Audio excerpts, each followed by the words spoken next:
Adobe Illustrator, and then create a new document, File New. I'm going to stick to A3 size, so you can go to like Print.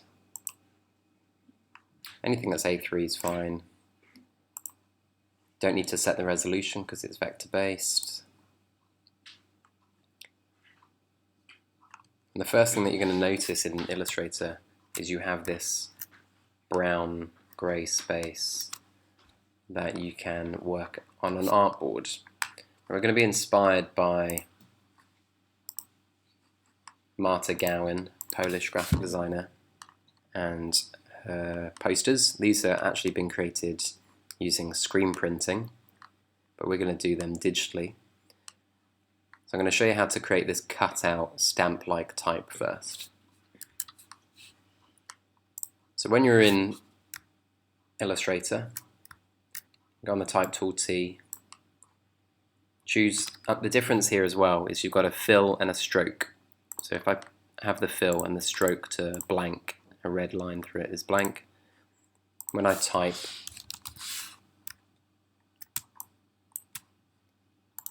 the type is now black.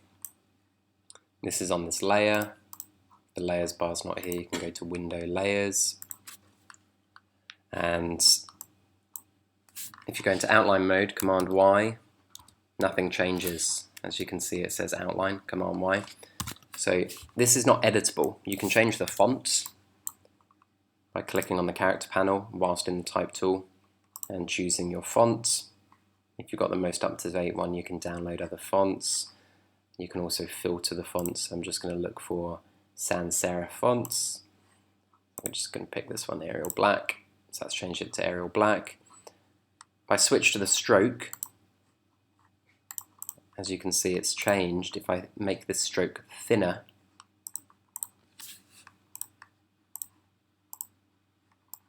if it's selected,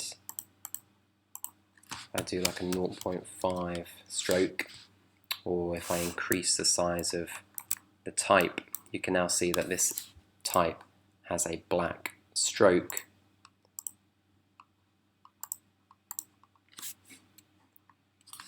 But no fill. So you can decide to have stroke or fill. You can increase the stroke till it becomes too big, or I can switch it and now it's just fill. But this is not editable. So you have to right click it once you've selected it with the black selection tool, right click, create outlines. This turns it from a type file to a shape. So when I go into outline mode, it's now a shape, an outline. This then allows me to cut it out of something else. So I'm going to make a rectangle. Now, just to make it easier so you can see it, I'm going to change the color of this. It's really easy in Illustrator. When you select, go onto your color panel or your swatches or your color guide. If you choose a color, so I choose this color here, go on my color guide, it gives me all the different tints. Also gives me different versions of color theory here, so a triad color scheme, for example, which are 3 equally opposites on the color wheel, so they really stand out. So if I quickly click on any of these, as you can see, with it selected, it will change to that color. So any of these colors it will change to, or anything on your color wheel. Now that's just so you can see it. Now this is in front. So if you want it to go behind, right click it, arrange, center back. So now this is in front. If I then select both, click and drag to select both. In the transparency panel, you can see they're both selected. If that's not there, go to Window Transparency. And then you want to open up the Pathfinder. If I just drag this over here so you can see it. Pathfinder allows you to do different things with multiple selections. This will only work if you have created outlines with the type. So if I minus front, that has now cut out that type. If I move this off of the white background so you can see it, it is now a blank space. So if I then have a shape or anything behind it, say I make another shape, this will go in front, but I'm going to right click it again. After selecting, right click, and then arrange center back.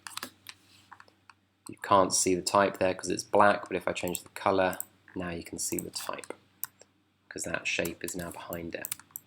So that's how you create the cutout, like the example here. Now we're going to try and create some of the shapes. And what Maltagaran does here is she also blends the color physically with a screen, silkscreen printing, but we're going to do it digitally so you can create a second color. So you've got these two here, and then you've got another color. So to make a shape in Illustrator, really simple. Just going to move this out of the way. Shape tool. I'm going to do a rectangle. So I could make a rectangle like this, or I could make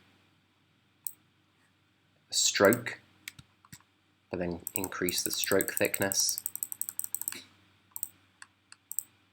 Say increased it to 40. So I've got two different sorts of shapes here. I have solid fill shape, filled with black, or a stroke. And then again, I can choose whatever color, and that's selected the fill, so I'm going to switch that, and I'm going to click on the fill, and then click none.